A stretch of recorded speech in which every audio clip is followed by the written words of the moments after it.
We are live today. Good morning and welcome to Surviving the Diagnosis. It's happened to all of us. I'm Sandy Conkar and I co-host with Peggy Mangan. Hey, Peggy. Hello, hello. Our show offers a community of support and awareness to the patients and those who care for you. And that the diagnosis has happened to all of us is like I just said, the awareness of today's show. Our goal is in helping each of you move through your emotional roller coaster quickly, easily, and calmly, and creating healthful life changes. And we've been where you are, and we understand. Uh, Yes, we have. I'm I'm personally a family caregiver, and that's spanned nearly 3 decades now. And though I more easily identify myself in the roles of wife, mom, daughter, and friend, and I am the founder of CaregiverSanity.com. Each week, my vision is to connect with you, the caregiver, to gently awaken you to the importance of your own well-being emotionally, physically, mentally, and spiritually. And now I'll hand it over to Peggy. Thank you, Sandy. Good morning. I am so excited to be here. Sandy and I have decided to team up. Uh, her her role, as she said, will be um, the role of the caregiver, and she has tons of history and information in that role for you. And I am taking the part of the patient because I am, or was. I'm a two times cancer survivor, and my last cancer was a very serious one, stage 4 lymphoma, and they didn't expect me to live 3 months, no more than a year. So since it's been 8 years, I have a ton of information for you as well. We have very cool techniques we're going to be teaching you on these Monday morning shows. We're going to bring people on live to discuss their situation, um, and offer feedback. And like Sandy said, it's a roller coaster for you folks. It's you just don't know what's going to come at you next. And our goal is to help you deal with that and to be your advocate. We want to be here for you. Right, Sandy? Oh, definitely, definitely. And what I have found in my experience as a caregiver um, was that I was just a mom. I was doing whatever needed to be done, or a daughter that just doing whatever needed to be done. So I never labeled myself as a caregiver until probably a year after my son's accident. And so a little history of mine is I've been caring for, overseeing my mother and dad's needs. Um, they lived out of state, so it was a little bit more challenging. My parents are in the, they're around 80. My mom is around late 80s now, and lost my dad in 96. But there were challenges with them living out of state from me, knowing where they lived, who their friends were, what they did. So I had to make a little checklist. So when I couldn't get hold of them, uh, I had what a checklist to call friends, and I made an effort when I went to see Dad. I made an effort to meet his friends and know where he banked. Those are things that when there's a challenge, you have it all written down and there isn't any need to try and really think about, oh my gosh, where did I put that phone number? All you have to remember is where you put that one piece of paper, or a little journal is really what I had. And then in 2006, my husband and I received the phone call that every parent dreads. Our adult son was in a motorcycle accident out of state again. Unfortunately, this time I didn't have any contacts. So when we got the phone call, uh, it was very challenging to find out where the ambulance went, where he was, what hospital, where are the hospitals. So I like to recommend that even though you have grown children, you don't want to hover over them, but it's very wise, especially if they're single, to have some information on where they're at. I see my glasses are shining here, so apologize for that. So when my son came back, we asked him if he would come back to where we live here in North Carolina to help him rehab. He is paralyzed.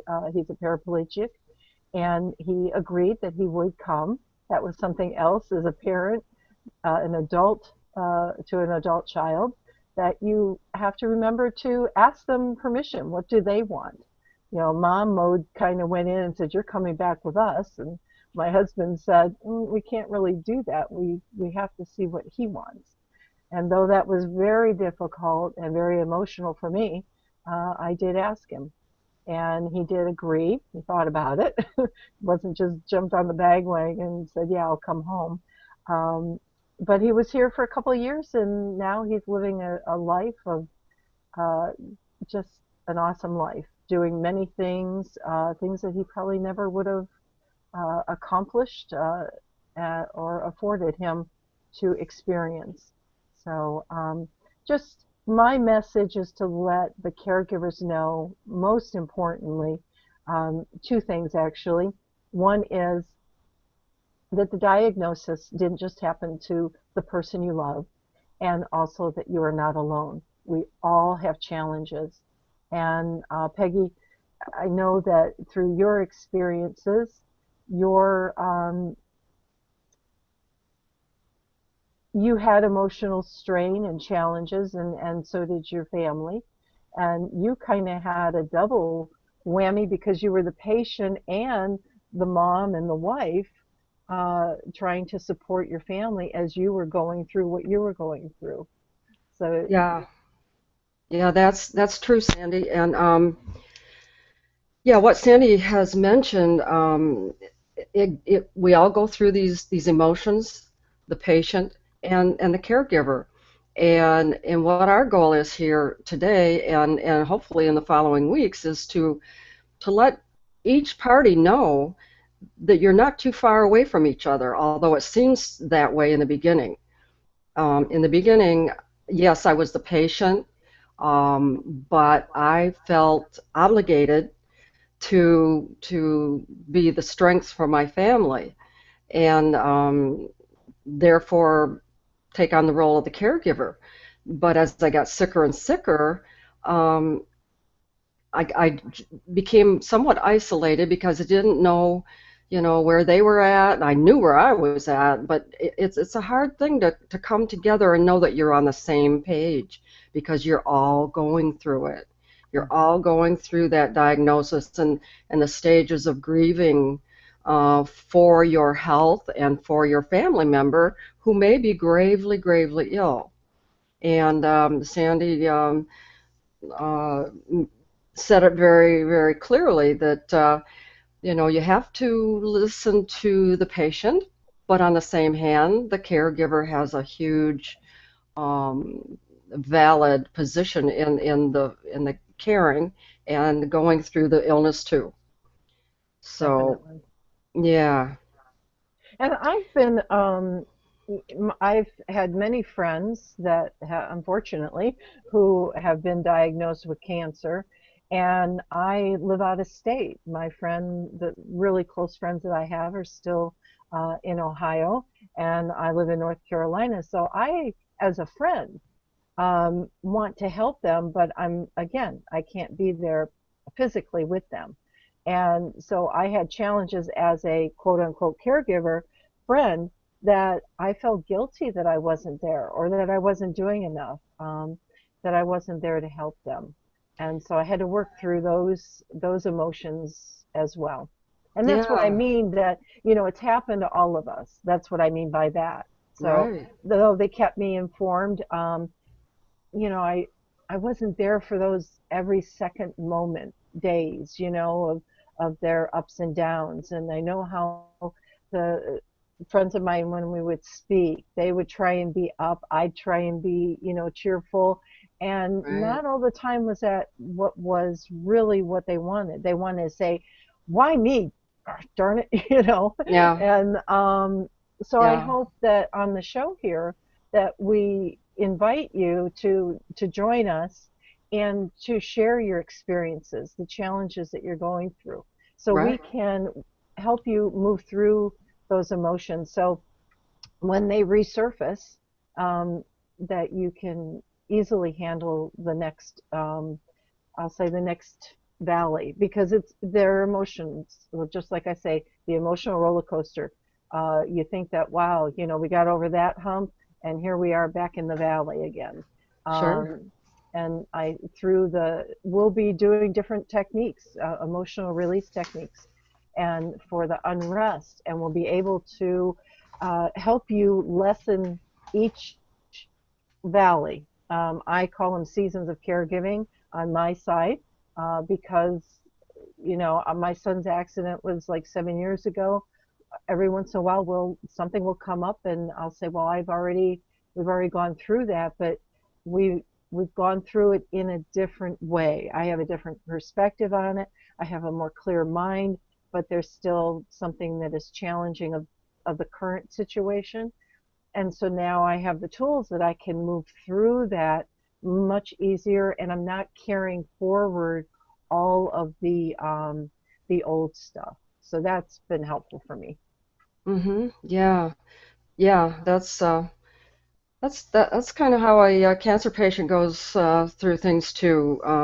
As we're going to point out in future shows, today is a get to know us day, and we are live. And I just made a big flub, but Mm. you're gonna see that quite a bit. And we're just two people. Sandy's a mom and has a work history just as myself. I'm a registered nurse, and we're just here to try to help the condition of the family when there's an illness. And of course, I work alone, off camera with Sandy. I counsel cancer patients, and my uh, website is joyaftercancer.com. I'm also writing a book, and the name of that book is The Renegade Survivor, From Cancer to Joy and Beyond. Now, this will be one of a series of books. I've taken on the little role of the renegade nurse. Um, when the book comes out, it'll be highly developed as a advocacy tool for cancer patients. I'm going to go through my condition, my treatment, um, fear of recurrence, everything that happens, and how do you deal with it? Well, I'm going to show you how I dealt with it, and Sandy uses the same tools. We're both going to be coming on and kind of going back and forth with each role, and we're inviting cancer patients, survivors.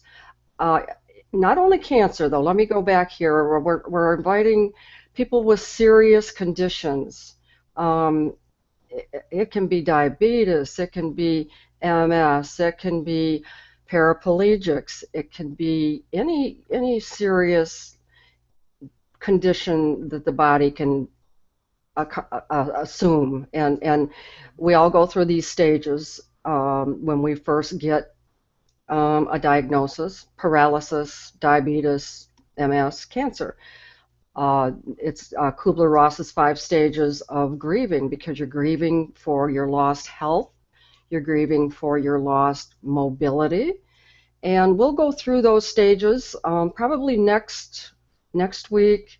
We just wanted to give you kind of a peppering of where we're going to be going with this, and we'll go more in depth on how to handle those stages. Anger is huge, and hey, why wouldn't you be mad? I mean, I was mad.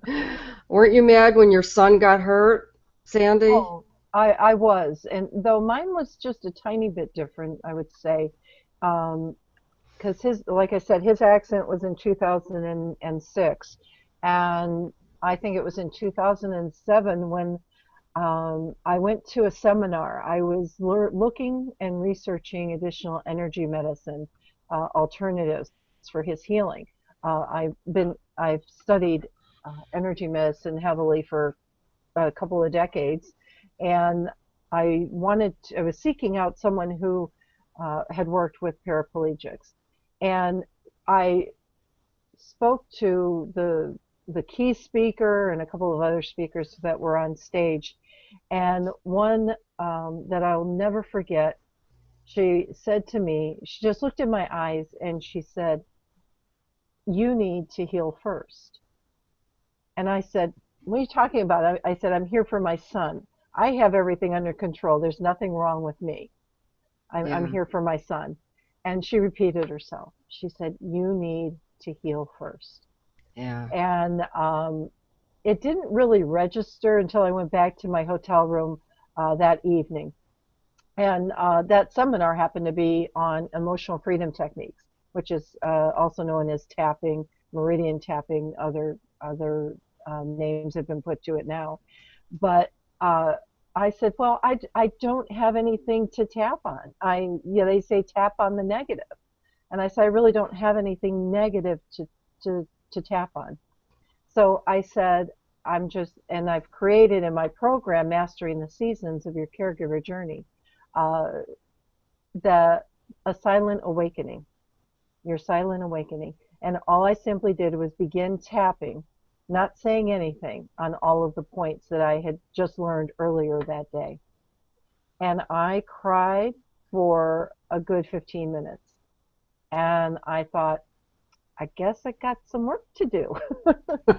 you know, but the reason why I didn't couldn't grasp hold of any of the negative is that I was in such a grateful state um, of there. My son Keith, he didn't have brain damage. He was still capable of doing things independently. In my eyes, all that was wrong was that he was now unable to walk, which was a huge thing. But at the time, he was alive. He didn't have brain damage. He was able to do many things independently through that year or so of rehab. I mean, it was touch and go in the beginning, but and uh, then my anger came through that you were talking about. Then I was really angry at the person that was the cause of the accident. I was angry at myself because I could just picture and I'm visualizing right now that my son was on a street that was out in, I mean, it was way out in the country. There were just a few houses along the canal. This was in Louisiana. He was down there with a church group helping rebuild after Katrina. Katrina's hurricane hit in 2005, and he went down in March of 2006 and then again in May. And the accident happened in July. So he was helping clean out, rebuild, and so forth. So I was angry that he was on this desolate street that somebody pulled out in front of him, but he was alone.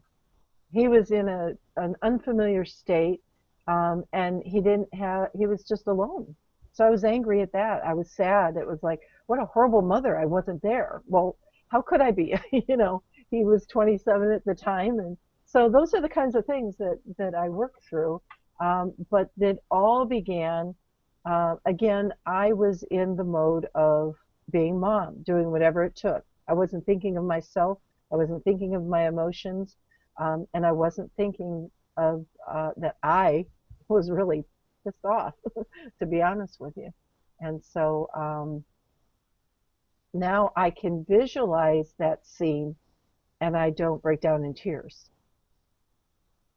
So it's my I work with muscle testing, kinesiology, and my main go-to is tapping. But I blend everything together, and hopefully we'll have participants come on and share their stories, and we can help them through some of their immediate challenges. That's our goal, anyway. Yeah, it is. And yeah, I'm very excited about our goal. I go around and do speaking at various places in my community and state, and I find there's a huge need to connect with the person that's ill and their family. Hmm. You really do feel isolated when you're diagnosed. The family members feel isolated, and they feel they have no support because they're the support person. Hmm. And yeah, there's a huge need. So um, I'm just going to be here for um, patients that want to come on and chat with us and just tell us your heart. I mean, you can come on and speak to us pretty candidly, Hmm. and there will only be 10 live participants on the program at a time. Hmm. So I'm looking forward to answering your questions, just hearing where you're coming from and let you know, yep, that's how it is. That's how it happened to me too. You're not alone. Hmm. You're very much surrounded by other people that are going through this, only guess what? We just don't connect. Even with family members, we don't connect. I mean, here they are over there watching TV, and there you are laying on the couch because you don't feel well. And it's hard to come together and say, I'm hurting and I'm hurting. And that's what this show is all about. This show is all about helping you realize you're not alone. I mean, you're both hurting. Cancer, serious illness has happened to the whole family, and that's our huge goal here. And by the way, we are on live, and we have a Facebook note post area where you can send us questions. Even today, when we're just in the very early stages of getting this thing going, Sandy and I said just before going on air, wow, we've come a long way in a week. And here we are. She lost me 5 minutes ago, and I lost her, and we were in a little panic. But we'll get it together. And we're not perfect. Um, I'm doing much better with my chemo brains, but sometimes I just lose a word. And Sandy knows it, and you all might as well know it too. And she'll help me, but sometimes I'll recover quickly. So, and I know you're going through the same thing because most cancer patients go through the same thing. Um, and so, not to reiterate too much, but anything else that we can tell them what we're going to do, Sandy? The tapping thing we mentioned. Right. I Um, would like to mention for those who might be listening now and in the future to opt in. And the reason why we're going to ask you to opt in is so that we can send you out reminders of the show because I know that you're busy, your schedules get crazy, and even though you have right. good intentions of remembering, sometimes, things get in the way. So I'll provide the link here, and I will also post it on Facebook. I'll put the link in the Facebook uh, spot. So let me first read it off and then I'll type it in. So to opt in for reminders of the show, and that is survivingthediagnosis.com / G is in good, H is in Harry, or Google Hangouts, uh, hyphen, I want access. Okay, so I'll just put that in the and that will take you to opting in, and then once you've opted in and confirmed that you want to get the reminders, you will receive a page that has the link to our Surviving the Diagnosis page where the Facebook comments will be uh, viewed at the bottom of the page and you can add. Because when you're over on Facebook itself, I will, you're not in the same communication. So we need to have you go over to our website page. That way we can ask your questions if you want to be anonymous or that you didn't get on the live call. Also, when you fill out the opt-in form for the reminders, I've provided 3 check spots. One that, yes, I'd like to be considered to be live on the show. As Peggy just mentioned, there with Google Hangouts, there's only 10 live spots. So we'll put your name in the list and randomly pick from there, and hopefully you'll be selected. And if you are selected, you will receive a separate email from me with the specific link to that day's show. And most of the shows are going to be, well, all the shows that I know of anyway, will be on Mondays at 10 a.m. Eastern. And on the survivingthediagnosis.com for slash gh-I want access, um, that page will also give you the date and the time and a calculator. So if you're not in the Eastern time zone of the United States, you'll be able to click on there. And I believe you can either locate your city or country, or you can enter it in there and it'll calculate for you. And they can register at the bottom of that page as well to be live, right, Sandy? Yes, when they opt in, they put in their name and email address, and right underneath there, there's a box with the 3 questions, and they can check all 3 of Okay, them. Actually, there's great. 3 because there's one that I want to be considered on the show, one, no, I just want to listen, and then the other one is that you want an email sent out specifically with the replay. Okay, and just to let you know that once we go live, and we will be starting at 9:30, but we won't be going live until about 10 to. Hmm. Sandy will send out the invitation to those that want to be on the show for that day.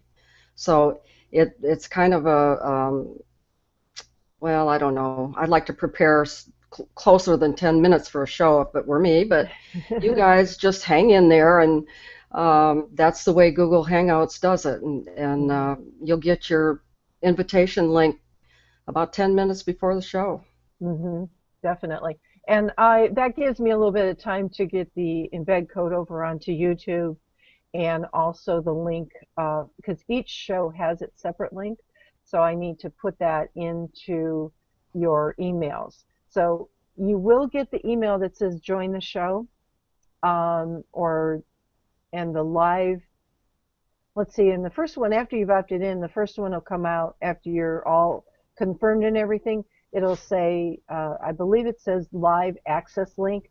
That link, all you have to do is save that email, and it will refresh itself when you open it up again a few minutes before the show, and it'll have that day's link in there. So you shouldn't have any problem getting onto the live show.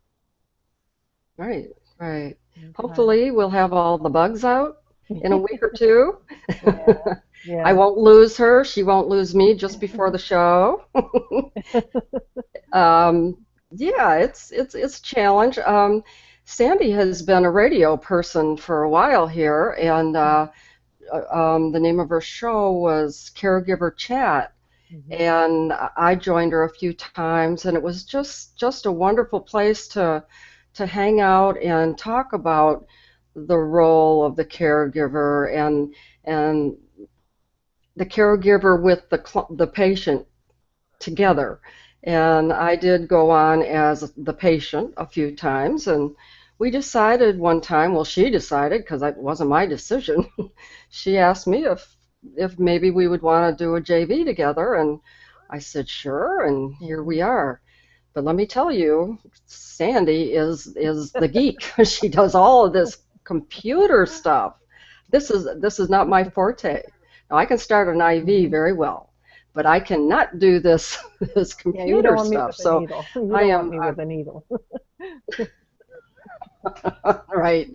I'm just very grateful that she can handle all this, and we can come out to you folks and really try to help you with with your issues around healing and helping Yeah. someone to And heal. like I said earlier, my dream really has been to offer this type of venue and bring you on with your challenges and your emotions and to work through them. It's not today, like we've said, we're just introducing ourselves, hoping to you get to know us, connect with us, and want to join us and help you move through your challenges. It's very challenging on both sides of the on both sides of the coin here, and it's so important. And I know how much the work that I do has helped me.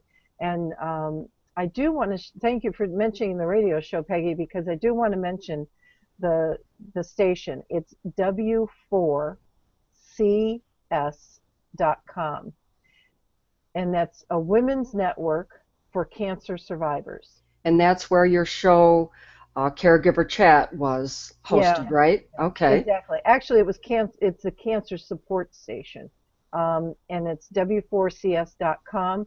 You just have to put that in your browser, and their homepage will come up. And whatever show is playing that day or at that moment, you will hear automatically. It's an awesome. They have can, patient advocates on.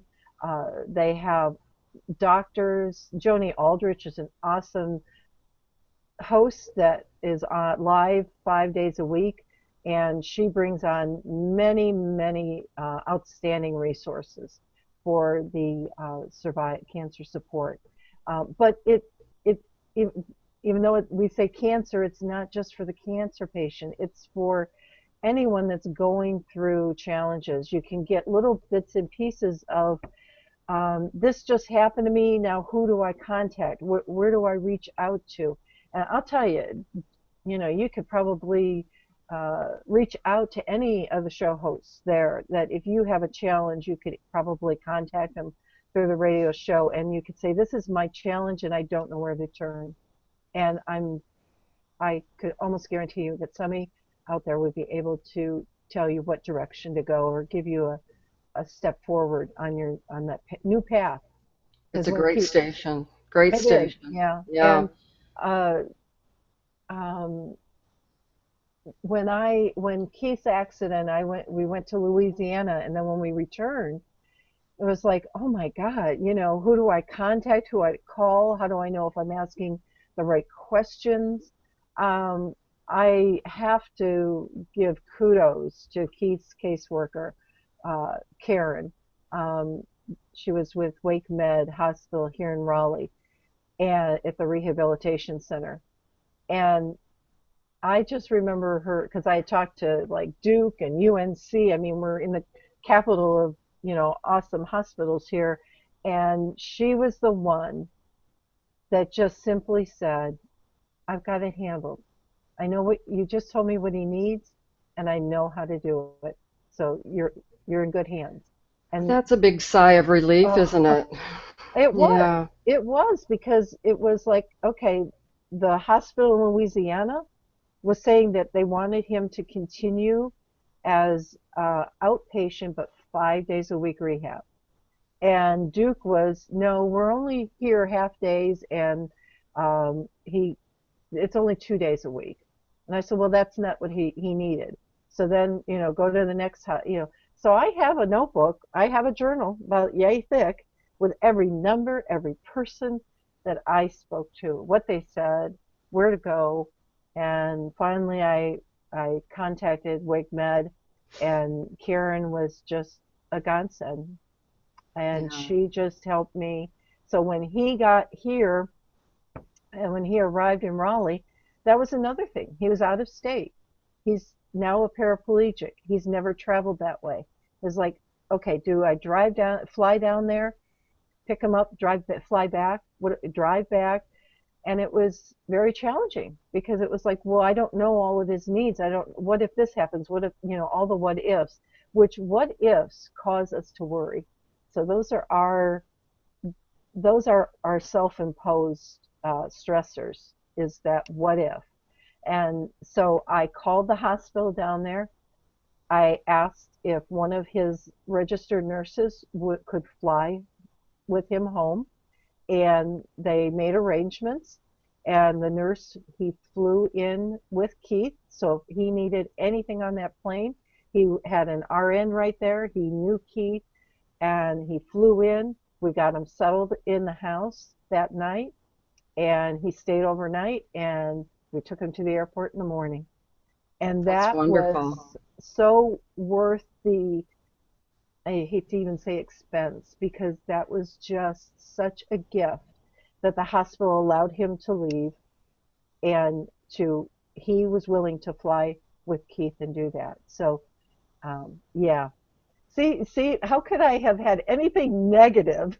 Because I was in such a grateful state. I was, Yeah, and gratefulness can be stressful. Stress doesn't have to necessarily be just negative. Stress can be positive. I'd like to put that out there too. So, I mean, anybody that's gotten married and gone through putting a wedding on for yourself, you know how stressful that is, and that's a happy time. So, the emotional release techniques that we'll be doing on different shows can even help when you're in that grateful state, in that happy state, because it can be overwhelming. right, right. Anything involved with Yeah. cancer and surviving, and caregiving and surviving, because it's a tough job, and you're often the unsung hero, uh, taking to appointments and sitting in the waiting room during surgeries and stem cell transplants like I had. My husband would come to the hospital and spend the night in the next bed to be with me. And it's not easy. It's not at all easy. But what I was wondering, Sandy, is if we could just go through a little tapping routine to show, um, let people tap along with us Mhm. and get some of this release of what may be bothering them today. I mean, we can choose a hypothetical situation, but I'm willing to be the client, and if you want to lead me through a tapping routine for a problem, I'd be glad to do it. Okay, sure. Give me 1 second. What I'll do here, and now you have to be on the survivingthediagnosis.com /GH dash I want I want access dash live. So go on that page, and I'm going to put in the URL for the tapping diagram for those who are not familiar with tapping, and you can follow along. And while she does that, I will just explain what tapping is. It's really needleless acupuncture. It is tapping on the meridian endpoints of the body, and when you do that, the brain secretes serotonin. It's a natural feel-good chemical that the brain secretes, and it does bring down the intensity of the concern at the moment, and often, and a lot of times, it will uh, take care of that huge concern for your life. And that's going in depth with the tapping. But for today, I thought, well, maybe some of you could tap along and see how this reduces um, the amount of stress you have with a certain situation today. And I can provide all kinds of situations, so we have no worry there. Yeah, yeah. Well, what might be one of them, Peggy, that we can do? We've got, let's see, I know we're not, yeah, it's about quarter till 11, so. Yeah. Well, we can go through a scenario of, let's say, this is a big thing for cancer patients and their families, Mhm. that testing time. And all of you out there that have periodic testing, I had it for, oh my gosh, every seemed like once a month for a while, then every 30, nope, every 3 months, and then every 6 months. Anyway, long story short, it can be very stressful waiting for those tests to come back. And so my concern here today as a cancer patient, Sandy, and you as a caregiver, will hypothetically kind of merge together, and you be my caregiver, and you're just, you're probably just as concerned about those results as I am. Hmm. So Okay. receiving a bad outcome on a test would be really a good one to tap on today. Receiving the outcome or waiting for the outcome? Uh, well, waiting, but that couples with the worry of it being, a positive test, meaning, yeah, the cancer's back. So the Okay. waiting for it, and the ultimate is the test is going to come back positive, and we're going to have our cancer has returned Okay. All scenario. right. So the waiting and the outcome Yep. worry. What if Okay. it's And what? back?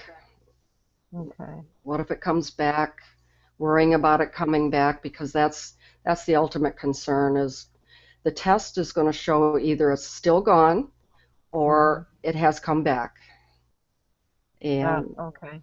all of you cancer folks that endured these tests know what I'm talking about. Okay. All Okay. right. Now we'll just begin tapping in the first round. I'll show where the points are and name them, and then we'll just kind of go through them. Peggy, do you want to do the short version today? The Sure. Okay, and Just the there is a short, long, yeah. yeah, okay. And if you look at the URL that I put in the website, for the tapping diagram, you'll see the original tapping points that are on the face, on the torso, and on your hand, fingers, and your hand. We're not going to do the hand today. We're just going to do the face and the torso. And then there's one point that isn't on that because I wanted you to have what the original points were on that tapping diagram, and is the top of the head point, which is up in here. So, but we'll get to that in a second. So what we've done, Peggy explained her situation and what her stressors were and what's bothering her and what challenges she's experiencing. And I took down a couple of notes using her words. And Peggy, I'm going to just start. And if I say something that doesn't feel true for you, then definitely step in and make it your own, because that's the purpose of tapping, is to help and you move through your challenges, okay? Okay, great. Thank you. So on a scale of 0 to 10, this is just a gauge, so when you're tapping, you know what your starting point is as far as how upset or intense you are around the issue. So if it's around um, the, well, it falls under pre-diagnosis in a sense. Well, you've mentioned that it might come back, so this is pre-diagnosis again. So another season of, you know, of testing and another season of emotions. So we'll just tap on the karate chop. The karate chop is right here on either side, either hand, and it's from the base of your little finger to the top of your wrist. So it's right here. And I just tap lightly. This is called the karate chop. And what we'll say is we'll say a statement 3 times, and then we'll move to the eyebrow point, which is Oh, right here at the beginning of your eyebrow. well, I wanted to mention, Sandy, that Mhm. my stress level is a 10 for the test coming back positive. Um, it's way up there, uh, Okay. because this test will show yes, it's back, or no, it isn't back, and for me, that's a very stressful time. Okay, so let me ask you that 10. Just first of all, I'd like you to take in a real deep breath and release it. And I'll ask anybody who's listening on the live show or on the replay to just follow along. So Do take the in a same real, thing. yeah, do the same thing. Take in a real deep breath and release it. And when you're releasing it, I want you to, on the next breath, kind of just visualize that you're coming out of your head into your heart. So take in another deep breath.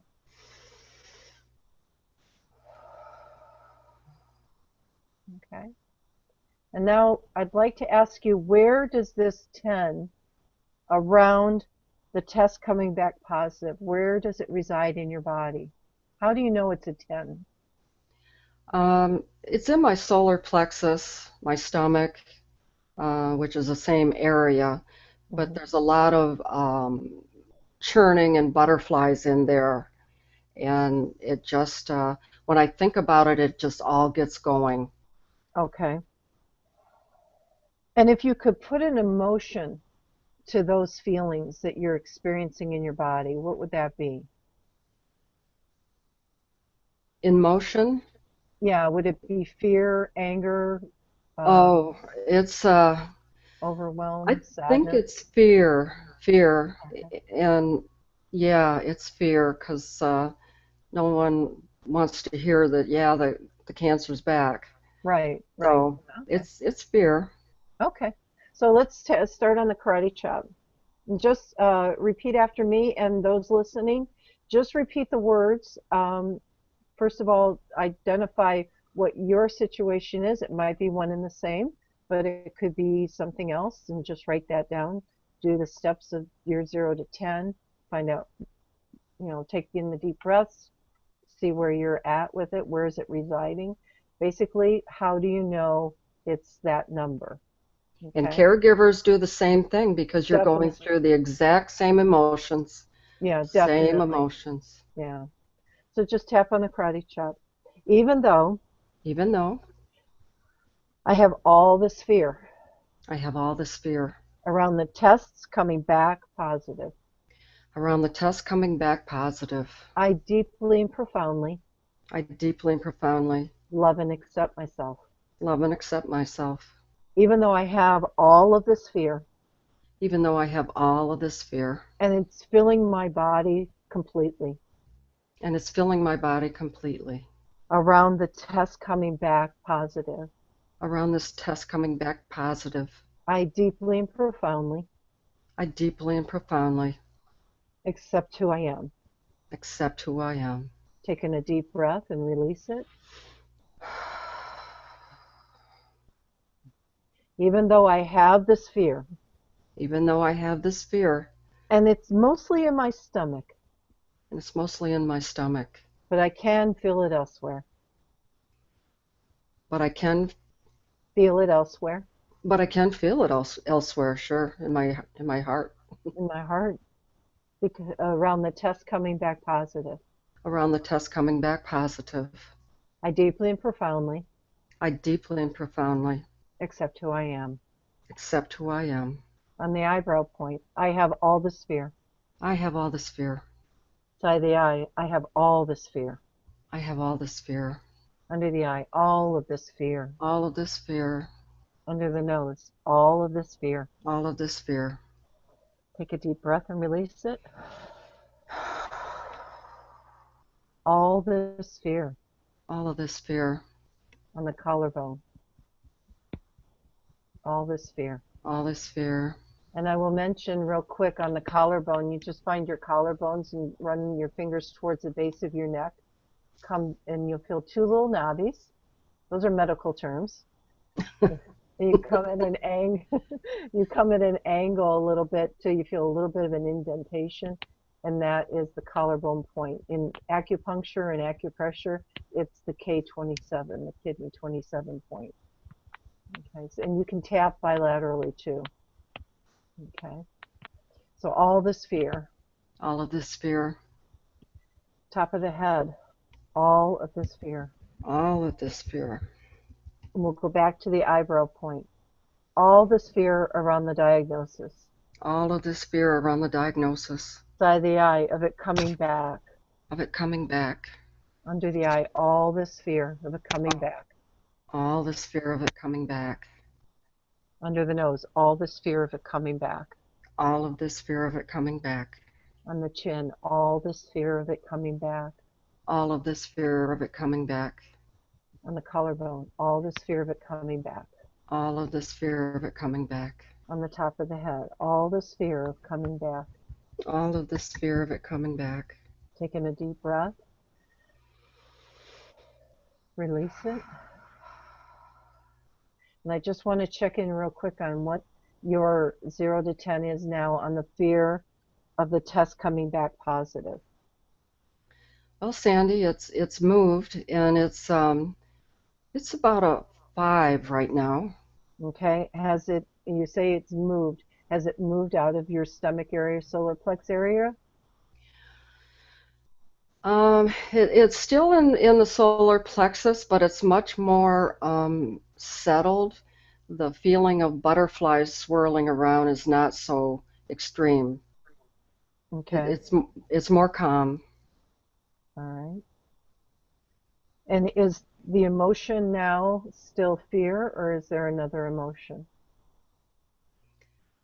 Anxiety, Okay. not as blatantly fearful, Hmm. but a milder anxiety.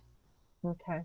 So on the eyebrow, I have all this remainder fear I have all this related fear and anxiety. and anxiety. Side of the eye, I have all this related fear and anxiety. I have all this related fear and anxiety. Under the eye, I have all this fear and related anxiety. I have all this fear and related anxiety. Under the nose, I have all this fear and related anxiety. I have all this fear and related anxiety. Taking a deep breath while you're tapping there on the under the nose. There you go. On the chin, I have all this related, excuse me, fear and anxiety. I have all this related fear and anxiety. On the collarbone, all this related fear and anxiety. All of this related fear and anxiety. Top of the head, all this related fear and anxiety around the diagnosis. All this related fear and anxiety around the diagnosis. Okay, taking a deep breath. You just want to check in and see again your 0 to 10 around the test coming back positive. Yeah, it's way down. It's come down to a 2. Okay, good. And has it changed position or composition? Um, Meaning, is it still in your solar plex stomach area or has it moved somewhere else? it's actually gone from my stomach solar plexus area. Okay, great. I don't feel that at all. Okay, and so uh, where does the two reside? How do you know you still have a two? Um, Maybe a little feeling in my chest, just when I breathe, but it's ever so slight. Okay. Um, what I'd like to do now, this is a technique that is a little bit further down the road, but I think it's warranted here. If you go, it's one of the points I said we weren't going to do the hand, but I'm being led to do the hand. So looking at the chart, you'll see there's a 9 gamut point, and it's between the little finger and the ring finger, and it's right between the tendons, like on the back, and it's either hand, and you just tap on this. So what I'd like you to do is I'd like you to tap on your hand, look straight forward. Okay, close your and what I do always is I look forward and then I close my eyes and then I open my eyes. All the while I'm tapping, I'm thinking of releasing this remainder fear and anxiety. So I look down without moving my head. I just take my eyes and I look down to the floor and then I do a 6-second roll all the way up to the ceiling, releasing the remainder fear and anxiety, all the way like you want to get your eyes looking out the back of your head. Taking a deep breath, close your eyes, blow out that remainder. Do And I bring then, them down, Sandy? yeah, you bring them down. Yeah, you close your eyes Okay. and then just take a deep breath and blow it out. And then just, we'll check in again and see where your two is. Oh my gosh, it's gone. It's gone. It's gone. My whole body feels comfortable and Oh, relaxed. wonderful, wonderful, great. Yeah, Well, yeah, that's an example. I mean, that's actually a real live session of tapping yeah, around a specific issue, and it's it's not the test is still out there, but your overwhelm and anxiety and fear around the results coming back has lessened. And I say that even if it's for one day, that you don't carry that tension in your body, it's one day without it, and hopefully it right, will carry you through till the test comes back. But if it right. doesn't, if something comes back, then we know we just simply do the rounds of tapping again Yeah, around yeah, what's coming up in that moment. right, Um, the thing is when you carry around that stress from the fear that you were holding on to, it affects all of our body inside and out. It affects our organs and our cells, and it just throws off it can throw off your adrenals, it can throw off your thyroid. It's just amazing on how stress affects us. And actually, it's been scientifically proven that stress is the number one cause of all illness. right, So it does not, we're not doctors, we're not going to, heal anyone in that regard, but it takes away that overwhelmed stress that we don't need to, I call it the shoulders in the ear syndrome. right, It just right, relaxes you, and you can uh, become better focused, more clear thinking. And so right, when a decision comes up or something happens that you have to make a quick decision, your mind is clear. You're not like, oh my God, I can't think of another thing. right. It's It like, calms things down. yeah, it Yeah, does. it calms the amygdala, the center of the brain that sends out the triggers for the fight flight signals to begin. And Right. as Sandy said, when you're in this a merry-go-round of chemicals, of what I call chemical soup, the adrenaline, the the what's my word? Adrenaline, cortisol. See, Yeah, that's chemo of course. brains. Hmm. Cortisol. When you're in that state, your body can't repair. Your body cannot repair when it's in that fight flight state. And as we know, as caregivers and patients, we are in that state a lot. So our goal is to teach you these tools to help you get off that merry-go-round so you can assume the wonderful feeling of the body starting to repair. Both of Hmm. you, the caregiver and the patient. Hmm. Yeah. Yeah, definitely, definitely. So, So I just want to check back in on you of the test coming back positive. How does that feel right now? oh well, it's kind of a knowing that I can handle it, and it's kind of a peace. I feel a peacefulness in my chest. Okay, good, good. Yeah, And you yeah, always want to check back because if something, um, I also say that this could have been, this topic could